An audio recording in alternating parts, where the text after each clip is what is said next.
Release ముందు జరిగే ఫంక్షన్కి ఇక్కడికి విచ్చేసిన మీకు,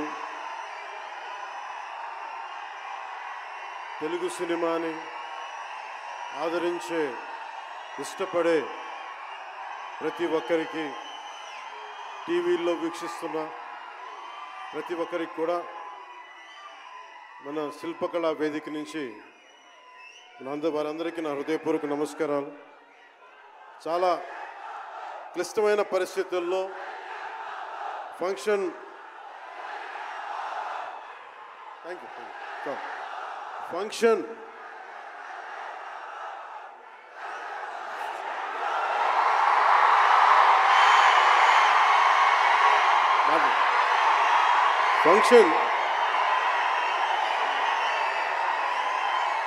హైదరాబాద్ తెలంగాణలో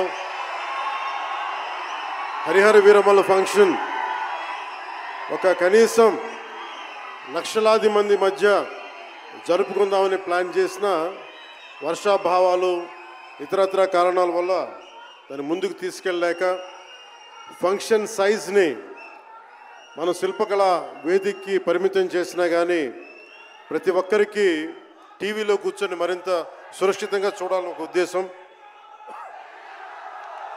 ఇలాంటి ఒక ఫంక్షన్ చేసుకోవాలంటే చాలా ఒత్తిళ్ళు ఉంటాయి. అలాంటి పరిస్థితుల్లో ముఖ్యంగా హైదరాబాద్ తెలంగాణలో పర్మిషన్ ఇచ్చిన, ఈ సభకి పర్మిషన్ ఇచ్చిన గౌరవ ముఖ్యమంత్రి శ్రీ అనుముల, తెలంగాణ గౌరవ ముఖ్యమంత్రి శ్రీ అనుముల రేవంత్ రెడ్డి గారికి ప్రత్యేకించి నా ప్రత్యేక ధన్యవాదాలు, హృదయపూర్వక నమస్కారం. అలాగే డీజీపీ గారికి, శ్రీ జితేందర్ ఐపీఎస్ గారికి, అలాగే Cyberabad commissioner of police Shri Avinash Mohanty గారికి కూడా నా ప్రత్యేకమైన కృతజ్ఞతలు. ఇది పాపం చాలా బోనాల పండుగ సమయంలో ఒత్తిడి గురవకూడదు, తొక్కిసలాట జరగకూడదు. ఇలాంటి పరిస్థితుల్లో హరిహర వీరమల్లు ప్రీ రిలీజ్ ఈవెంట్కి పర్మిషన్ ఇచ్చిన తెలంగాణ ప్రభుత్వం గౌరవ ముఖ్యమంత్రి గారికి, డీజీపీ గారికి, సైబరాబాద్ కమిషనర్ గారికి మరోమారు ప్రత్యేకంగా ధన్యవాదాలు తెలుపుకుంటూ, ప్రతి ఒక్క రోడ్డు మీదున్న ఇంతమంది మన అభిమాన జనం వస్తే వారందరికీ సహకరించిన, తొక్కిసలాట లేకుండా సహకరించిన పోలీస్ సోదరులందరికీ, ఇన్స్పెక్టర్స్కి, సర్కిల్ ఇన్స్పెక్టర్స్కి, డిఎస్పీస్కి, ప్రతి ఒక్కరికి అభిమానుల తరపున, హరిహర వీరమల్లు యూనిట్ తరపున నా ప్రత్యేక నమస్కారాలు, కృతజ్ఞతలు తెలియజేస్తాను.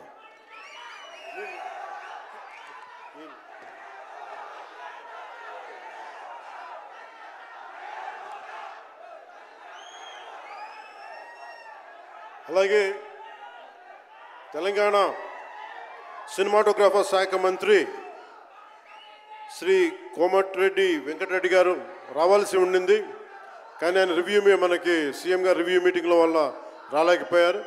వారికి కూడా నా ప్రత్యేక కృతజ్ఞతలు. అలాగే నేను పాలిటిక్స్కి వచ్చాక, సినిమాలోకి వచ్చి మీ అభిమానాన్ని ఎలా సంపాదించుకున్నాను, పాలిటిక్స్లోకి వచ్చాక నేను స్నేహంతో పాటు ఒక మంచి స్నేహితుణ్ణి, అలాగే ఒక మంచి ఒక మిత్రుణ్ణి సంపాదించుకున్నాను. అది శ్రీ ఈశ్వర్ ఖండ్రే గారు. And I found a great friend and a great brother in him. I am truly grateful to you, sir, from coming all the way from Karnataka, for making your time in your busy schedule, and I'm eternally grateful to you for making your presence felt here. Your blessings and your kind words and your good words are truly inspiring, and we will truly cherish this moment with you, sir. We are grateful to you. అలాగే కందుల దుర్గేష్ గారు, గౌరవ పర్యాటక సాంస్కృతిక శాఖ మరి cinematograph శాఖ మార్చులు, ఆంధ్రప్రదేశ్ ప్రభుత్వం. అలాగే ప్రత్యేకించి రఘురామకృష్ణరాజు గారు, మీకు తెలుసు కదా, ఆయన గురించి చెప్పక్కర్లేదు కదా, గౌరవ ఆంధ్రప్రదేశ్ శాసనసభ ఉపసభాపతి. ఆయన మాటని శాసనసభలో చూడాలి, చాలా ఆనందంగా ఉంటుంది ఆయనతోటి. వారికి కూడా నా ప్రత్యేకంగా ధన్యవాదాలు.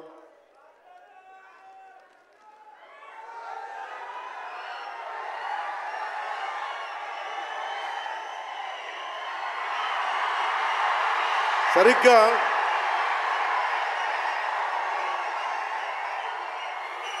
ఒక 2 సంవత్సరాల క్రితం భీమ్లా నాయక్ రిలీజ్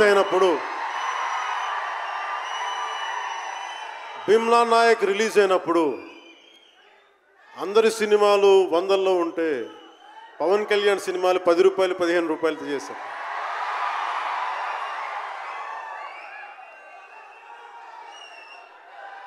నేను ఒకటే చెప్పాను ఆ రోజున, మనల్ని ఎవడు రాపేది.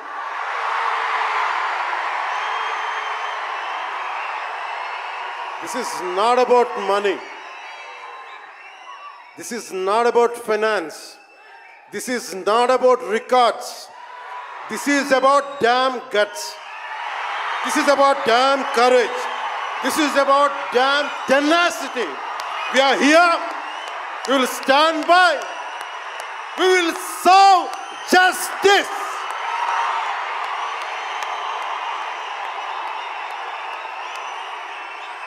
పవన్ కళ్యాణ్ ఎప్పుడు రికార్డుల కోసం ప్రయత్నం చేయాలి. Reluctant actor. మా బ్రహ్మానందం గారు చెప్పినట్టుగా నేనేం కోరుకోలే, నేను ఒక యాక్టర్ అవ్వాలని కోరుకోలే, సగటు మనిషిగా బతుకుదామన్న ఒక్క ఆలోచన తప్ప నాలో ఏం లేదు. అలాంటిది నేను పొద్దున ప్రెస్ మీట్లో రత్నం గారి గురించి మాట్లాడాను. ఇప్పుడు మీకోసమే మాట్లాడతాను, నా అభిమానుల కోసం. ఈరోజు నేను ఇక్కడ నిల్చున్నాను, పడి లేచాను, పడుతూనే ఉన్నాను, లేస్తూనే ఉన్నాను. దానికి కారణం ఒకరే, మీరే.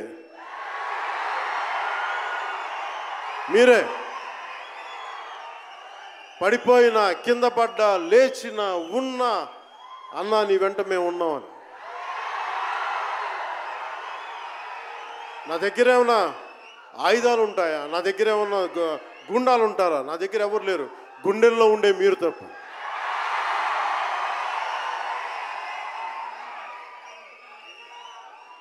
దాదాపు నేను 96లో నా మొదటి సినిమా అక్కడమ్మ ఇక్కడబ్బాయి.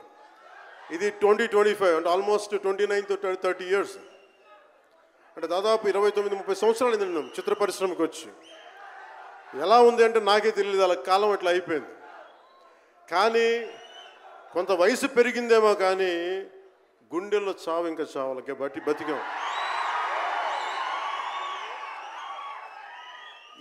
ఇక్కడే సభలో సర్దార్ గబ్బర్ సింగ్ సినిమాకి మహబూబ్ నగర్ నుంచి వచ్చిన ఒక యువకుడి గురించి చెప్పాను, మన అభిమానుల్లో ఒకటి గురించి చెప్పాను. అన్నా నువ్వేమి ఇవ్వదు, ఒక హిట్ ఇవ్వన్నా చాలని. ఆ రోజు నేను భగవంతుని కోరుకున్నాను, నా అభిమానుల కోసం, నా కోసం కాదు కానీ ఒక హిట్ ఉంటే బాగుంటుంది అని కోరుకున్నాను. అది హరీష్ శంకర్ గబ్బర్ సింగ్ వల్ల తిరిగి వచ్చింది. కానీ ఈ సినిమా చాలా డిఫికల్ట్ టైమ్స్లో చేశాను. ఇది సినిమాల మీద టెక్నీషియన్గా నేను ఉండి ఒక నిమిషం సినిమాలు కష్టంగా ఉండి, ఒక సినిమా చేయడం ఎంత కష్టమో, సినిమా చేయడం చాలా చాలా కష్టం. నేను మీతో పంచుకోదలుచుకున్నాను ఈ రోజున. మీకు సంబంధించి నేను మొదటి సినిమా నుంచి ఇప్పుడు దాకా జానీ సినిమా నేను చేసినప్పుడు అది ఫెయిల్ అయితే, ఆ సినిమా ఫ్లాప్ అయితే ఎలా ఉంది అంటే ఆ రోజు నా పరిస్థితి, వరుసగా హిట్లు కొట్టి కూడా ఒక్క సినిమా ఫ్లాప్ అయితే అందరూ మీరు వదలలేదు. నేను మీ గురించి ఎప్పుడు మాట్లాడతాను అంటే ధనం మూలం మిదం జగత్ అంటాం. అంటే అన్ని బంధాలు, కార్ల్ మార్క్స్ చెప్పిన అన్ని బంధాలు ఆర్థిక బంధాలని సినిమా పరిశ్రమలో మరింత బలంగా తెలుస్తాయి. నా రెమ్యునరేషన్ ఇచ్చేసాను అని నా దగ్గర అంతమించి డబ్బులు లేవు. కానీ ఆ రోజు నుంచి ఈ రోజు దాకా ఒకటైతే మార్పు జరిగింది. నేను చిత్ర పరిశ్రమ హిట్స్ ఫ్లాప్స్ ఇవన్నీ వదిలేసి నేను ఒకటే నమ్మాను, నా అభిమానులు నాకున్నారు, నన్ను ప్రేమించే వాళ్ళు ఉన్నారు. డబ్బుకి ఎప్పుడు నేను ప్రాధాన్యత ఇవ్వను. నేను ఇచ్చింది బంధాలకు ప్రాముఖ్యత ఇచ్చాను. మనిషి నుంచి మనిషి బంధం. నా గుండె నుంచి మీ గుండెకి 2 గుండెల దూరం అంతే. నేను ఏమి కోరుకోలే, చాలా కష్టాల్లో ఈ సినిమా చేశాం.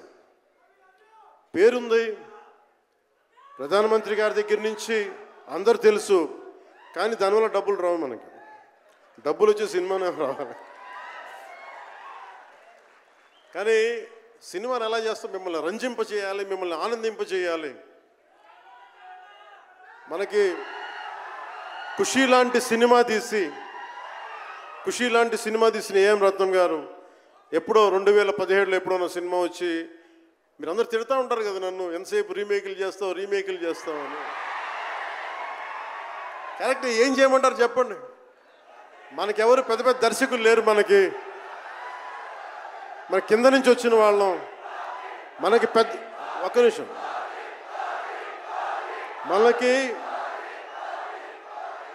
మన సినిమాలని చెప్తున్నా, ఓజీ సంతోషం, ఇది వీరా, మీకు ఈ సినిమా గురించి చెప్తాను. మీకు అంటే మనకి దర్శకులు ఎవరు లేరు. నన్ను అందరూ కూడా ఈ రీమేక్ చేస్తే వీడితో పని అయిపోతే డబ్బులు వస్తాయి, వీడికి రీమేక్ చేస్తే డబ్బులు వస్తాయి. మధ్యలో నేను చేసిన పాపం వల్ల ఒక ఫ్లాప్ తీసాను అంతే. ఆ ఫ్లాప్ తర్వాత నా గ్రిప్ రాలే మళ్ళీ ఫిల్మ్ ఇండస్ట్రీలో. మళ్ళీ నాకు నిలబడింది ఒక త్రివిక్రమ్ శ్రీనివాస్ నిలబడ్డాడు నా కోసం. ఆయన ఎవరో కూడా తెలియదు నాకు. ఎవరన్నా సక్సెస్లో వెతుక్కొని వస్తారు, అపజయాల్లో వెతుక్కొని వచ్చిన నా మిత్రుడు, ఆత్మ బంధువు త్రివిక్రమ్ శ్రీనివాస్ వచ్చి అప్పుడు జలసా తీశారు. కష్టాల్లో ఉన్నప్పుడు లేదు, అడ్వర్సిటీ రివీల్స్ ట్రూ క్యారెక్టర్ అంటారు. కష్టాల్లో ఉన్నవాడే వచ్చినప్పుడు స్నేహితుడు. అలాంటి స్నేహితుడు నాకు భగవంతుడు త్రివిక్రమ్ శ్రీనివాస్ ద్వారా వచ్చాడు. అలాగే ఎందుకు రీమేక్స్ చేశాను మీకు ఉంటుంది కదా. నా పార్టీని ఎవడు నడుపుతాడు? కొత్త కథలు తీస్తే ఎప్పుడో వెళ్ళిపోద్ది. నా భార్యని కానీ నా పిల్లల్ని కానీ ఎవరు పోషిస్తారు? నేనే పోషించుకోవాలి, దానికి డబ్బులు కావాలి, పార్టీ నడపాలి. వీటన్నిటికీ రీమేక్ అనేది నాకు కొంచెం ఈజీ దారి అయింది. సొంత సినిమాలు కొత్త సినిమాలు చేయలేక కాదు, వేరే దారి లేక. నాకు దేశం పిచ్చి, సమాజ బాధ్యత పిచ్చి, సినిమా మీద ఉన్న కరెక్టే. నేనంటే మీకు పిచ్చి. అలాంటి నేను ఒక మంచి సినిమా రావాలని కోరుకుంటే అది ఏఎం రత్నం గారి ద్వారా వచ్చింది. కోరుకున్నాడు ఆయన, నీతోటి ఒక బలమైన సినిమా తీయాలని. ఏదో ఆయన కూడా ముందు రీమేక్ వచ్చారు, అవి అటు ఇటు తిరిగి యాక్చువల్గా క్రిష్ గారి వల్ల ఈ సినిమా వచ్చింది. ముందు జాగర్లమూడి క్రిష్ గారికి మనందరం ముందుగా కరతాళ ధ్వనుల ద్వారా చాలా బలంగా తెలియజేయాలి. ఆయన ఒరిజినల్ ఫౌండేషనల్ వర్క్ మీద ఇది ముందు. వ్యక్తిగత కారణాలు, కొన్ని ప్రొఫెషనల్ రీజన్స్ వల్ల మధ్యలో ఆయన వెళ్ళిపోవాల్సి వచ్చింది. ఈ సినిమాకి 2 కరోనా ఇది వచ్చినాయి, 2 కరోనా వేవ్స్ కొట్టినాయి. దాని మధ్యలో నలిగిపోయింది సినిమా. అలాంటి సమయంలో ఒక ఆస్కర్ విన్నర్ ఎక్కడో మనం ఆంధ్రప్రదేశ్లో చిన్న బడ్జెట్లో సినిమా తీస్తే మన బడ్జెట్స్ ఎంత ఉంటాయి? 10 కోట్లు 15. అలాంటి సినిమాల నుంచి సంగీత దర్శకత్వం వహించి మనం పెట్టే నాటు నాటు నాటు అనే పాట ప్రపంచమంతా ఉర్రూతో లూగిస్తుంది అనేది తెలియజేశారు కీరవాణి గారు. అలాంటి కీరవాణి గారు నేను ఈ సినిమాని ఎన్నిసార్లు చేసే పరిస్థితుల్లో నిజంగా ప్రతిసారి నాకు నిరుత్సాహం ఉండేది. నాకు తెలుస్తూ ఉంటుంది కదా, నిస్పృహ వచ్చినప్పుడల్లా ఆయన ఏదో ఒక ట్రైలర్ రిలీజ్ అయ్యేది, ఆయన మ్యూజిక్ చూస్తే మళ్ళీ ఒక ఉత్సాహం వచ్చేది, ఒక ప్రాణవాయువు నింపేది. సార్ ఈ సినిమాకి ఈ రోజున ఇంత బలంగా ఆత్మవిశ్వాసంతో ఉన్నామంటే you are the hero sir, you are the true hero sir for us. Without Kirwaniji's music, this is not Harihara Veeramallu. ఈరోజు హరిహర వీరమల్ బలంగా ఉంది అంటే it's only the dedication and the kind of effort he has put in to the film is truly commendable and truly admirable sir. We're truly grateful to you sir. మధ్యలో వారి నాన్నగారిని కోల్పోయి ఆ సమయంలో కూడా మనస్ఫూర్తి గారికి ఆ బ్యాక్గ్రౌండ్ స్కోర్ ఇచ్చినందుకు, సొంత తండ్రిని కోల్పోయి కూడా ఇచ్చినందుకు మరోమారు వారికి ప్రత్యేకంగా కీరవాణి గారి టీంకి, కీరవాణి గారి గాయకులకి, వారి రికార్డింగ్ టీంకి, వారి ఇంజనీరింగ్ డిపార్ట్మెంట్కి, ప్రతి ఒక్కరికి నా హృదయపూర్వక ధన్యవాదాలు.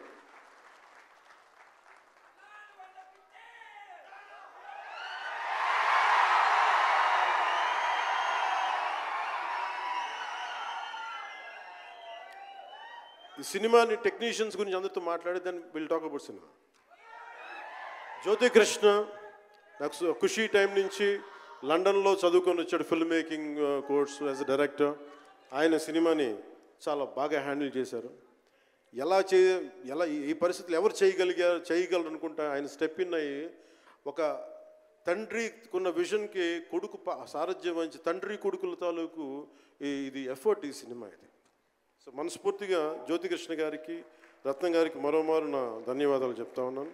అలాగే ఈ సినిమాని ప్రారంభించినప్పుడు జ్ఞానశేఖర్ గారి కెమెరామెన్, ఆయనకి నా మనస్ఫూర్తిగా కృతజ్ఞతలు. అసలు ఈ సినిమాని ఇంత రికార్డ్ బ్రేకింగ్ స్థాయిలో మీ అందరికీ తెలుసు కదా, మీరు ఎంతసేపు ఓజీ అంటారు. నా సినిమానే ఓజీ బయట వాళ్ళ సినిమా కాదు కదా, మన సినిమానే కదా. కానీ హరిహర వీరమల్లుకి ప్రాణం పెట్టిన ఇంకొక వ్యక్తి ఉన్నారు, ఆయన మనోజ్ పరమహంస. అంటే నాకు టైము నేను రోజు చెప్పాను 2 గంటలు ఇస్తానని చెప్పాను. నేను అడ్మినిస్ట్రేటివ్ నా దగ్గర ఉంది, ఈశ్వర్ ఖండ్రే గారి లాగా నేను కూడా ఫారెస్ట్ మినిస్టర్, దాంతోపాటు పంచాయతీ రాజు ఉంది. వీటన్నిటి మధ్యలో నేను ఇవ్వగలిగేది 7 నుంచి 9 2 గంటలు ఇస్తాను, మీకు ఏం చేస్తుంటారో చేసుకోండి. వారానికి 5 రోజులు ఇచ్చాను.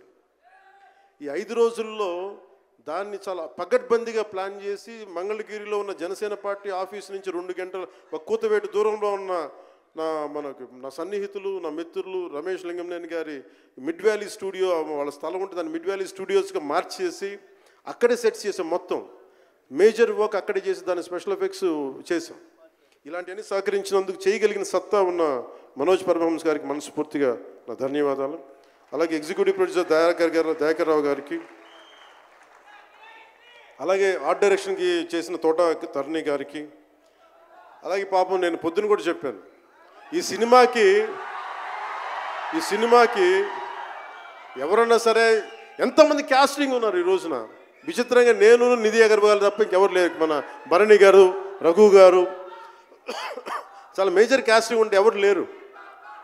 దానికి ఈ సినిమాని ఇన్ని రోజుల దాకా, గత నెల రోజుల నుంచి ఒంటి చేత్తోటి జనం మధ్యలో ఉండేలాగా నిధి అగర్వాల్ గారికి మనస్ఫూర్తిగా నేను ఆవిడని చూసి సిగ్గు తెచ్చుకొని నేను కూడా ఈ రోజున మాట్లాడాను. అంటే నువ్వు ఎంత ఉప ముఖ్యమంత్రి అయినా, అంటే ఢిల్లీకి రాజైనా తల్లి కొడుకేలాగా నువ్వు ఎంత ఉప ముఖ్యమంత్రి అయినా, నువ్వు ఈ సినిమాకి హీరోవి అని చెప్పుకొని నేను ఆవిడని చూసి సిగ్గు తెచ్చుకొని నేను కూడా మీడియా ఇంటరాక్షన్ చేశాను. రేపు కూడా చేయబోతున్నా, ఎల్లుండి కూడా చేయబోతున్నా. అలాగే నాకు బాబీ డియోల్ గారు, నేను చిరంజీవి గారు షూటింగ్స్ ఉన్నప్పుడు మన ధర్మేంద్ర గారితో చూసేవాడిని ఊటీలో. అలాంటి Bobby Deol acted as Aurangzeb, tyrant ruler. అలాంటి brilliant performance by Bobby Deol. I truly grateful to Bobby Deol for accepting this role. అలాగే తోట తరణి గారికి మనస్ఫూర్తిగా నా ధన్యవాదాలు. జే మీడియా వారి సంస్థ అధిపతులకు కూడా నా హృదయపూర్వక ధన్యవాదాలు. ముఖ్యంగా రేట్స్ ఇచ్చి 2 సంవత్సరాల క్రితం భీమ్లా నాయక్ రిలీజ్ అయినప్పుడు 10-15 రూపాయల టికెట్తో వచ్చినప్పుడు నేనేమన్నా, కానీ మీ కోరిక మేరకు ఈరోజు టికెట్ రేట్స్ పెరిగి ప్రభుత్వం మనదొచ్చి మన సినిమా ఇప్పుడు రిలీజ్ అయ్యింది. ఆ రోజు మీరు పంతం కొద్ది చూశారు. ఆ రోజు పెట్టిన ఎఫర్ట్కి ఇది బయటకు వచ్చింది. ఇది దాని తాలూకు సత్తా మీరు చూస్తారు ఈరోజు. Okay, now will come back to the story of Harihara Veeramallu. Harihara Veeramallu ఇది నాకు చాలా ఇష్టమైన సబ్జెక్ట్. ఇది మనందరం చరిత్రలో చదువుకుంటాం. భారతదేశం ఎవరి మీద దాడి చేయలే, భారతదేశం ఎవరి మీద కూర్చొని ఆక్రమణం చేయలే. ఈ దేశాన్ని అందరూ ఆక్రమించుకున్నారు. మనం చదువుకున్న టెక్స్ట్ బుక్స్లో కానీ స్కూల్ బుక్స్లో కానీ ఎంతసేపు మొఘల్ తాలూకు గొప్పతనాన్ని చెప్పారు తప్ప మొఘల్ తాలూకు అరాచకాన్ని చెప్పలేదు ఎవరు. Akbar is great, Shahjahan is great, Aurangzeb is great అంటే what they had done. Vijayanagara empire గురించి మాట్లాడాల, ఇంతమంది కింగ్స్ ఉన్నారు, ఎవరి గురించి మాట్లాడాల. We always heard about Mughals' greatness, but what Aurangzeb has done to our country, సొంత తమ్ముడిని చంపేసి దారా సిక్కుని చంపి షాజహాన్ని జైల్లో పెట్టి నువ్వు హిందువుగా బతకాలి అంటే నువ్వు ట్యాక్స్ కట్టాలి. Can you imagine? For being a Hindu you have to pay tax as a Hindu, just to accept, to practice. ఇలాంటి సమయంలో ఒక ఛత్రపతి శివాజీ మహారాజ్ లాంటి వాడు గుండెల్లో శౌర్యాన్ని నింపాడు. మనకి తమిళనాడు దురాక్రమణ గురైతే all the way from Maharashtra he came back and supported, stood by people. ఇలాంటి నేపథ్యంలో హరిహర వీరమల్లు ఒక ఫిక్షస్ క్యారెక్టర్, ఒక కల్పిత పాత్ర. అలాంటి పాత్రలో సగటు మనిషి ఏమి చేసి ఉండొచ్చు? ఎంతసేపు మనం కోహినూర్ కోహినూర్ కోహినూర్ కోహినూర్ ఎక్కడి నుంచి వచ్చింది? కోహినూర్ ఒకప్పుడు ఉమ్మడి రాజధాని కదా ఇదంతా, మనందరికీ ఉమ్మడి దేశం కదా ఇదంతా, తెలంగాణ నుంచి కృష్ణానది తీరం వరకు టిల్ విజయవాడ. ఆ కృష్ణానది తీరం దగ్గర ఇప్పుడు విజయవాడలో ఉన్న కొల్లూరు దగ్గర వజ్రపు గనులు ఉంటే అక్కడ దొరికిన వజ్రం అది. ఆ వజ్రం ఎక్కడి దాకా వెళ్ళింది? అది మన నిజాం నవాబ్ దగ్గరికి వచ్చింది. నిజాం నవాబ్ దగ్గర నుంచి ఆ మొఘల్కి వెళ్ళింది. రకరకాల ఫైనల్గా ఈ రోజున కోహినూర్ యూకే లండన్లో ఉంది, లండన్ మ్యూజియంలో ఉంది. సో దాన్ని దృష్టిలో పెట్టుకొని నాకు కృషి గారు కథ చెప్పినప్పుడు ఇంట్రెస్టింగ్ అనిపించింది. Then we did the story, then cinema చేశాం. ఈ సినిమా మేకింగ్ ప్రాసెస్లో చాలా నలిగాం. ఇలాంటివన్నీ నలిగిన తర్వాత ఒకటే ఏంటంటే ఈ సినిమాలో ఇది ఎన్ని రికార్డులు చేస్తా నేను చెప్పలేను, ఎందుకంటే ఎంత కలెక్షన్ చేస్తానో నేను చెప్పలేను. ఎందుకంటే నేను ఎప్పుడు కూడా ఈ రోజుకి చెప్తున్నాను, we did our best efforts better. అంటే మీరు అంటారు కదా, మీకోసం కొంచెం కాలు కూడా కదిల్చాను డ్యాన్సుల కోసం. అలాగే నేను చాలా సంవత్సరాలు అయిపోయింది. ఎంతసేపు పొలిటికల్ ప్రాసెస్లోకి వెళ్ళిపోయి రియల్ లైఫ్ గుండాలను ఎదుర్కొన్నాను, రియల్ లైఫ్ రౌడీలను ఎదుర్కొన్నాను, కానీ సినిమాటిక్గా చెయ్యాలి అంటే ఎగిరి కొట్టడాలు ఇవన్నీ చేయడానికి నేను మళ్ళీ మార్షల్ ఆర్ట్స్ నేను చిన్నప్పుడు 20s ఉన్నప్పుడు ఎలా చేయాలో మళ్ళీ ఒక 1 month 2 months మళ్ళీ బ్రషప్ చేసి ఒక ఎస్క్రీమా కానీ జీత్ కండో కానీ అలాగే ఇషున్రియు కరాటే కానీ తర్వాత నేను నేర్చుకున్న మ్యాక్సిమం ఊషు కానీ ఎనీ సెల్ఫ్ డిఫెన్స్ టెక్నిక్స్ అన్నీ కూడా క్రోడీకరించి ఒక క్రమబద్ధీకరించి ఈ 18-minute క్లైమాక్స్ పార్ట్ నేను కొరియోగ్రాఫ్ చేశాను. దీనికి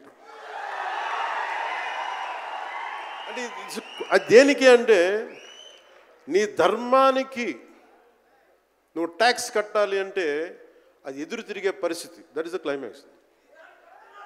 ఇది ఏంటంటే ఇది ఆ టైంలో సగటు భారతీయుడు నలిగింది, దాన్ని ఈ సినిమా రిఫ్లెక్ట్ చేస్తుంది. మిగతా కథ అంతా ఉంటుంది కానీ అంటే ఇది మీరు ఎందుకంటే ఇది దెర్ ఇస్ నో సీక్రెసీ అన్నట్టు, ఇది సస్పెన్స్ సినిమా కాదు. బట్ వాట్ యూ హ్యావ్ మీరు సినిమా లోపలికి వెళ్ళినప్పుడు మీరు ఏమి చూడబోతున్నారు, ఏమి ఆశించబోతున్నారు అని చెప్పడానికి ఇదంతా చెప్తున్నాను. ఎందుకంటే నాకు సినిమా నాకు అమ్మడం తెలియదు, నా సినిమా ఇన్ని 100 కోట్లు చేస్తున్నా తెలియదు. ఎందుకంటే 10-15 రూపాయలతో కూడా సినిమాలు ఆడినాయి, మనకి 10-15 రూపాయలతో కూడా సినిమాలు డబ్బులు చేసినాయి. ఫ్లాపుల్లో పెరిగామంటాను, నేను ఇప్పుడు సక్సెస్లో పెరగలే. సో మీరు కోరుకున్న సక్సెస్ భవిష్యత్తులో రావాలని మీరు ఎలా ఆశిస్తున్నారో నేను కూడా అలాగే ఆశిస్తున్నాను. జరుగుద్దా లేదా అన్నది ఆ పెరుమాళ్ళకి ఎరుక, అది భగవంతుడు చెప్పాలి, మన చేతిలో లేదు. మన చేతిలో ఉన్నదల్లా we had done best, we had given our best. Rest leave it to God. మీకు నచ్చిందా బద్దలు కొట్టేయండి. That's all I can say.